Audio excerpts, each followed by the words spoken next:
without question, one of the most interesting people in our time regards to religion. The Catholic Church, the biggest, 1.3 billion members, has been overthrown by international Zionist, Masonic, satanic powers. I'm not exaggerating. We've covered this many times with Father Paul Kramer. It's getting worse. Bergoglio, the Pope, is spewing things now. It's quite a scene. And here we are in arguably the holiest month of the year, December. Christmas is coming. And I don't know yet, I have not a good reading yet, on how much of the evil that is coming out of the Vatican is being perceived by the masses in the Roman Catholic Church. We'll find out in time, I guess. Father Kramer, welcome back. Thank you for being here. Well, it's great to be back, and I hope we don't have any interruption. We've had a rather strong winds tonight. The lights have been flickering, but the electricity is on. All right, well, fingers crossed. Give us your update on Bergoglio and his, obviously, he is succeeding to a significant degree with the overthrow of the church. I hate to say that, but how much damage has he done, and his peers, how much damage has he done to the church? Where are we now? What's left of the old church? The old church is no longer situated in the Vatican. Oh my. It has relocated, so to speak. All right. It's not there. You do have some officials in the Vatican who are of the old faith, but the force that is ruling is Freemasonry, is Bergoglio and his gang of sectarians. Many Catholics are not catching on. Right. They know he's evil, but they don't know how evil. I heard a commentator saying the other day that there will probably be another anti-pope after Francis, who maybe even be much worse. And he said, Francis is bad, but he could be much worse. And what they don't understand is Francis is as bad as you can get, except he only does as much evil as he can get away with. Because if he were to reveal what he truly is, even those moderately progressive Catholics would understand that this man is of the devil and not of God. Right. So he is an adherent to the principle of gradualism. He said so much in the past. He believes in gradualism. I hear you. Well, that's kind of a pernicious concept in and of itself, gradualism, right? You get an infection, and it slowly spreads and gets worse, and then it gets to a point where it's overwhelming to your system, and you're going to die. Gradualism, communism, that's how they do it. They get a little here, and they get a little there, and pretty soon they've got a major foothold, and now the real church of 2,000 years has been literally forced to leave the Vatican. There may be one or two or three hardcore loyalists, but the overwhelming strength of control in the Vatican now is satanic. And I'm not a Catholic, but I see it. Go ahead, Father Kramer. Tell us more. Bergoglio, Tuccio Fernandez, and those people, they make sure they wear that mask to deceive the people into thinking that in some manner they're still somehow Catholic, in some manner. I don't know how people could be so taken in by this. If you look at cumulatively all the changes he's made in the church, all of the doctrines he's been preaching, you see that this is not the Catholic Church, and that these people are not Catholic at all. According to the principles of the evaluation, the qualification of heretics, that degree of suspicion on so many points, there are what are called the indicia. Those are the evidence of heresy. If you have what is called a vehemently suspect of heresy, but you have a man who has 3 or 4 points that are vehemently suspect, that automatically upgrades his degree of suspicion to be violently suspect, which is moral certitude that the person is indeed a heretic, who is therefore not a Catholic, but an enemy of the faith. Right. Bergoglio has spewed such doctrines that are diametrically opposed to the very words of Jesus Christ. in such a quantity, in such a profusion, it's got to be clear to people, it should be clear to people, that this man is not a Christian. He has such contempt for the person of Jesus Christ. After all, I mean, Christ himself said, "Go forth, make disciples of all nations, teach them everything I've commanded you." It's pretty clear what Jesus Christ was saying, to make disciples of all nations. Bergoglio says, it is illicit to convince anyone of your faith. To try to convince someone of your faith, he says it's illicit, and he says it's venom. I mean, that's saying that the doctrine of Christ, the command of Jesus Christ, is venomous, according to Bergoglio. Who can believe that this man is a Christian? He's not. I agree. No, he's the founder of the Synodal Church. And this is another thing people have to understand. It's not just a question of the textbook, a theoretical question of a heretic pope, that you have a man who is supposedly a Catholic, but he goes astray on one point of doctrine or 2 points of doctrine, and he's going against the faith. And therefore he falls into heresy. We're not talking about someone like that with Bergoglio. We're talking about someone who simply does not believe in the Apostles' Creed, the apostolic tradition, the faith that we receive from the apostles. He doesn't believe any of that. He has a completely different religion. He is the founder, and he is not just personally a heretic. He is the founder of a new church, the founder of the Synodal Church. Now, the Catholic Church, there's always been a synodal element in the Catholic Church. There have been synods down through the centuries. The popes have called for general councils, which are a great universal form of synod, where the pope, together with the bishops of the church, discussed doctrines and issues and matters of faith and morals and discipline. So usually making important decisions, the pope is going to consult with the bishops, and not only with the officials of the Roman Curia, but with the bishops of the church and of the various parts of the world. So to get a good idea of what's the state of the church universally before he makes such decisions, this has always been part of the church's procedure. But has always been called the Catholic Church, and it's always had the Pope who is in charge, who has the full authority to issue decrees and make the final decision on his own. And he doesn't have to take into account what the underlings are saying.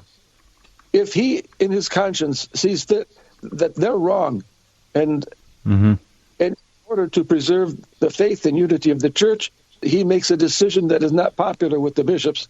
He has that prerogative, because that is the power given to him, granted to him by God as the successor of St. Peter. Bergoglio's papacy is different. Bergoglio's synod, the final document, reflecting the doctrine of that earlier document, the so-called study document, which was really a mission statement, about the exercise of authority, the Pope's exercise of his primacy.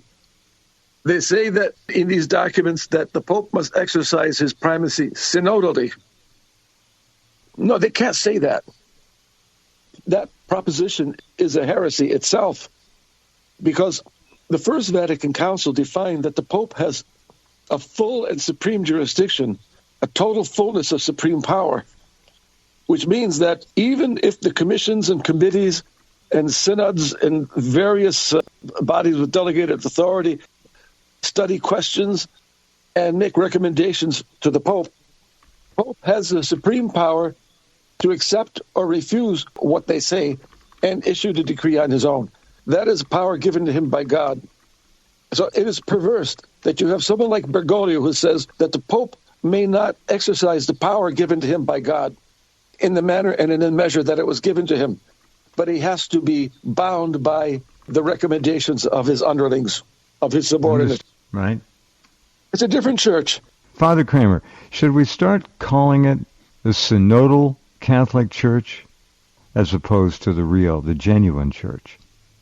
Well, that's what they call it, because to call it the Synodal Church... I've seen that. I mean, should we jump on that bandwagon too and make it obvious that it's a different church? Yes, indeed. It is a different church. It is the Synodal Church. It is not the Catholic Church of before, which was a monarchical church. You have the primacy of Peter, which is passed down to his successors. That's the Catholic Church, which is the full and supreme jurisdiction of the primacy. So that's the Catholic Church. Whereas the Synodal Church, unlike the Catholic Church, which has a synodal character to it to a degree, but ultimately, ecclesiastical power, the jurisdiction, the apostolic jurisdiction of the Pope, which is the Petrine jurisdiction, not just the jurisdiction of the apostles, but of him who is the prince of the apostles, the one who had the authority over all the other apostles. That authority is passed on to the successor of Peter, who has that authority over all the bishops in the church. And that's why the Catholic Church is a primatial church. It is not a synodal church. There is a synodal element, but synodalism is not the quality that marks the very character of the church, of the Catholic Church. It is of the synodal church, because the synodal church is a church of synodalism. They have gotten rid of the Petrine primacy as it was instituted by Jesus Christ and exercised by St. Peter and his successors up until Bergoglio, until the resignation of Pope Benedict XVI. What has led up to this, since the Second Vatican Council, the popes have fallen into the habit of being pushed into this idea of synodalism to a certain degree, to a certain extent. Pope John Paul II and Pope Benedict XVI did speak of the resistance that they were up against, because the national hierarchies, the French hierarchy, the German hierarchy, and their representatives in the Vatican were trying to push reforms beyond the point where John Paul II and Benedict XVI, they were not willing to go beyond a certain point. They were attempting to push these two popes to cross the line that they were not willing to cross. But now, with Bergoglio, we have one who is the spearhead of this apostasy, who willingly crosses those lines. But he does it in a way surreptitiously so that he can preserve that appearance, at least that veneer of Christianity, even if the substance is gone.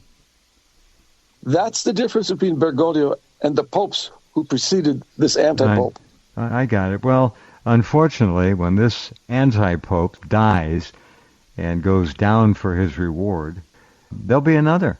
They've taken over. They're going to continue this. I don't know how, short of a hired mercenary military overthrow of the Vatican itself and the removal of all the frauds in there and the restoration of real Catholics, I don't know how we're going to reverse this. I don't.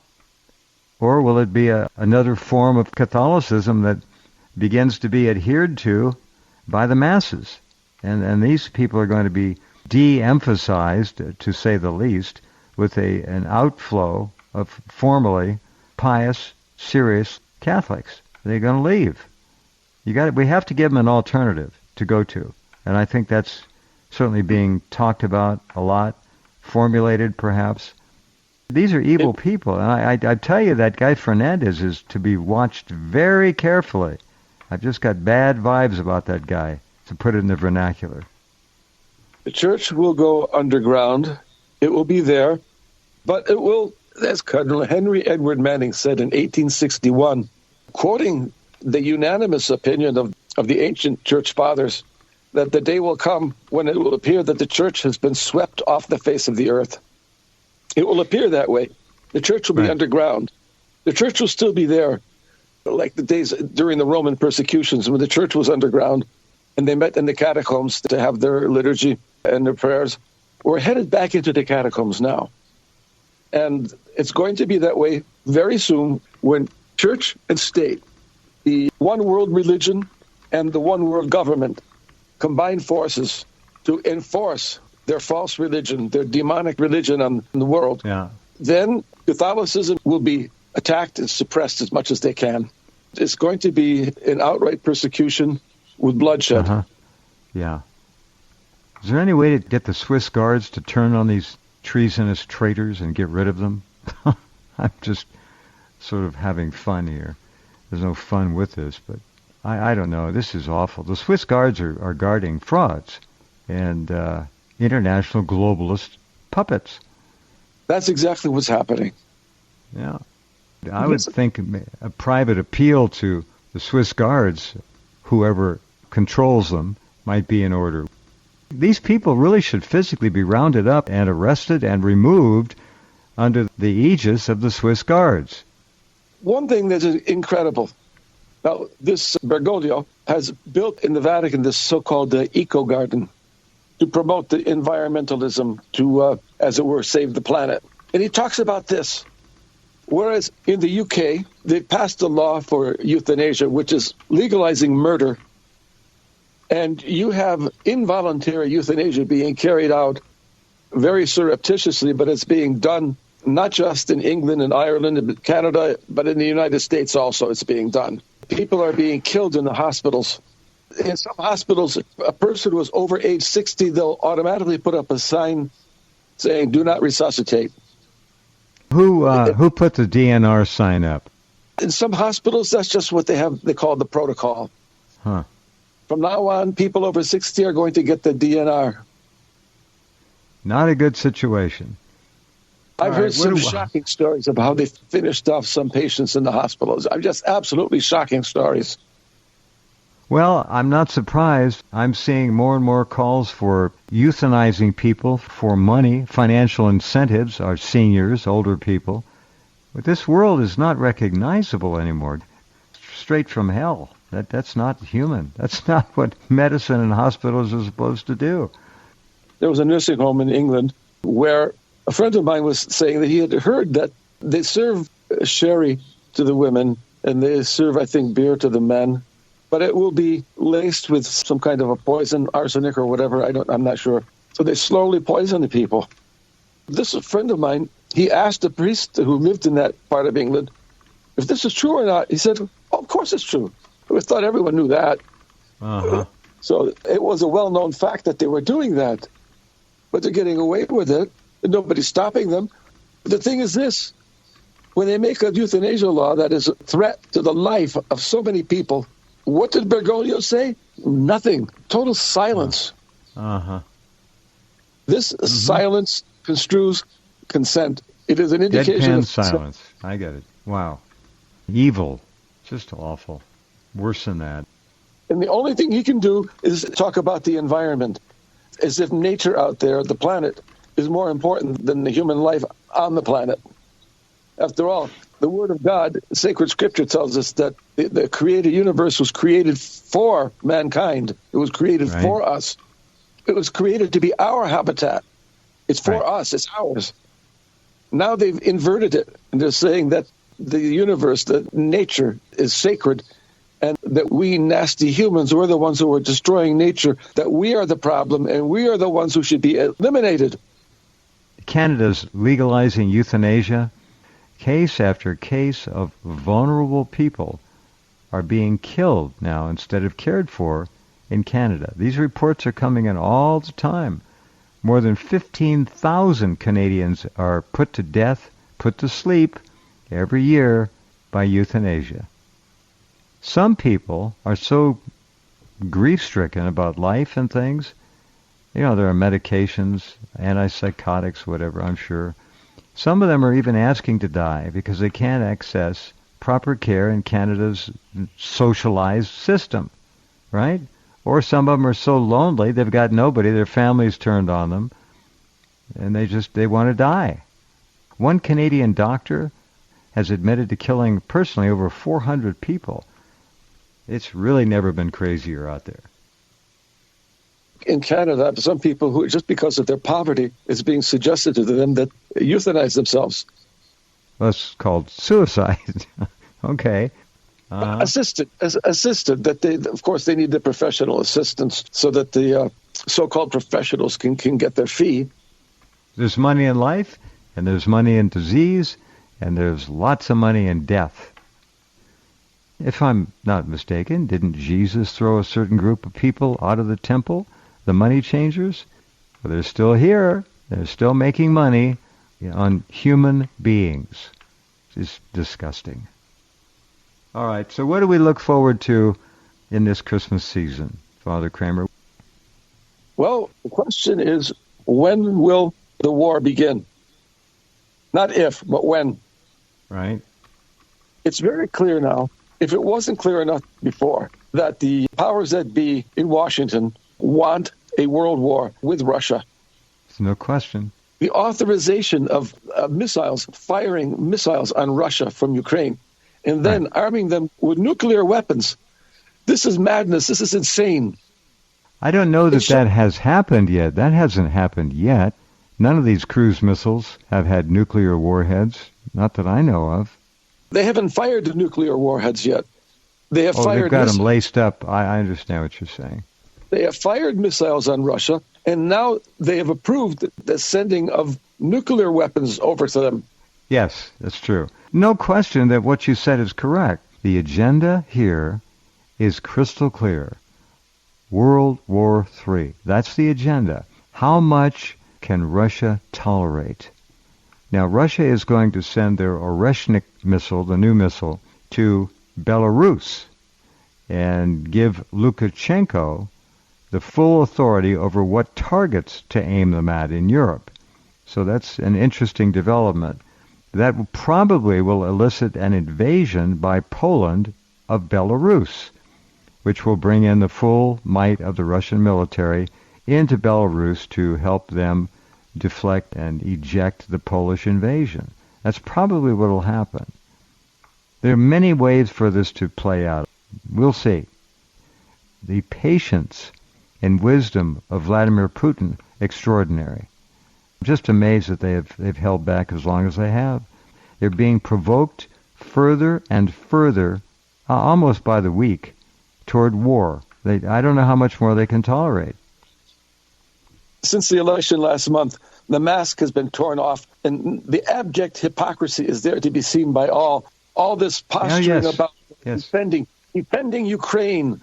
We stand with Ukraine, and they don't give a hoot about Ukraine. No. They want war with Russia. That's all they want. That's absolutely correct. Trump coming in claiming he's going to make peace in Ukraine with Russia, while at the same time promising to continue giving Israel as much money and weaponry as it wants to continue the absolute annihilation of the Palestinian people in Gaza and then the West Bank. Because he made a deal with Marion, among others, $250 million, guaranteed her that the West Bank would be turned over to the Jewish state.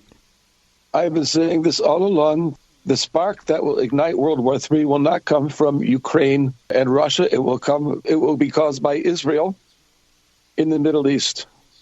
And Israel is firmly behind the invasion of Syria right now. That's an Israeli operation with the CIA, of course, involved. Those so-called rebels who are invading, they're mercenaries, they're being paid for by the West. So you got Russia and Iran now moving into Syria, I would expect, to try to stabilize the situation there. And the West, led by Israel and the Americans, are pushing in. And don't forget Erdogan. Turkey is firmly ensconced in the effort to overthrow Assad. So you got Turkey, you got the West, you got NATO to some degree, of course, and you have the top of the heap, Israel, behind the war against Assad and Syria. And that leaves it to Russia and Iran to try to stop it. I think they're trying to split Russia and weaken them, have them pull a couple 100,000 troops out of Ukraine. That has been on their agenda for a long time. Ever since the Project for the New American Century, their documents even explicitly stated that was their aim. Yes, sir. If Syria falls to these so-called terrorists, paid mercenaries, this is all by design, Russia will be more exposed to danger than ever. And the Americans in the northeast of Syria, still stealing their oil, refusing to leave. They have no right to be in Syria, and yet no one does anything about it, just like no one does anything about the genocide in Gaza or the genocide in Beirut, Lebanon. That's why there's a so-called ceasefire there now, which has been broken, I think, over 125 times, maybe more by the Jewish state already. I think we all know who the enemies of peace and freedom are. And unfortunately, the U.S. is right there at the top of the heap. This is not the first time this happens in Lebanon. I remember back in 1982, they did the same thing. Yep. What was the last? The Lebanese Hezbollah defeated the Jews thoroughly and sent them home with their tail between their legs and Many, many tanks destroyed, heavy pieces of equipment. They got their butts kicked, as they say. It was happening again this time. They couldn't get in there. So they started to kill masses of people. What a nice country. How much time do we have, Father Kramer? Weeks, months? I guess it's silly to even try to project. It's coming. I think we have roughly within 12 months there will be... Oh, you're being more generous than I would be. Yeah, sure. Within 12 months. It could happen later this month. It could happen a year from now. Within this 12-month window, we're going to have a major war. And Europe is going to be totally at war. An interesting thing, too, there are prophecies. For example, I mentioned before Blessed Elena Aiello and Marie-Julie Jahenny, who spoke of a revolution taking place in Italy just before these things happened. And a friend of mine in Italy sent me an article. It's written in Italian, and it's explaining how the left is agitating now, manufacturing crises that are not really existing, but trying to stir up unrest as a prelude to overthrowing the government. Meloni's government is popular. It's not going to be a popular uprising. It's going to be Freemasonry using the control they have, having their people in command positions in the military, in the police, in the state, in the government. Using their people in these key positions, they will overthrow the state and set up a communist dictatorship. That's what they're going to do. Well, not surprised. There was a story I sent you a few days ago about Archbishop Vigano. The headline says, "Secret letters shed new light on Pope Benedict's resignation and Pope Emeritus title." In the media dramatization of this overthrow, the actors, Ratzinger and Bergoglio, have been presented to us as bearers of antithetical theologies, when in reality they represent two successive stages of the same revolutionary process. This is a quote from Archbishop Vigano. Anything from that we need to discuss briefly? There is some truth to that. Ratzinger, I've explained it well in my book. He had this idea of the reform of the papacy. John Paul II also spoke of reforming the papacy. They've all had this kind of idea. It comes as no surprise. At the same time, Ratzinger was not fully given over to implementing such a thing. He was pushed out. He became a target. Pope Emeritus, and he was kept carefully sealed away from the public. What was disappointing for me, though, the book he wrote didn't really tell the truth. I figured he was going to go out in a blaze of glory. And no, he didn't. Is there any possibility, though, seriously, that there could be a physical overthrow and house cleaning in the Vatican? There will be eventually. Whether the next true Catholic Pope will have power in the Vatican or outside the Vatican, that remains to be seen.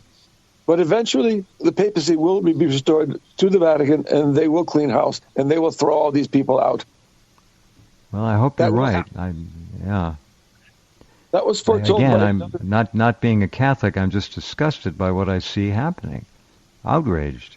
It's awful, and it's quite clear. There's no real mystique about it. You can see what's going on if you pay attention.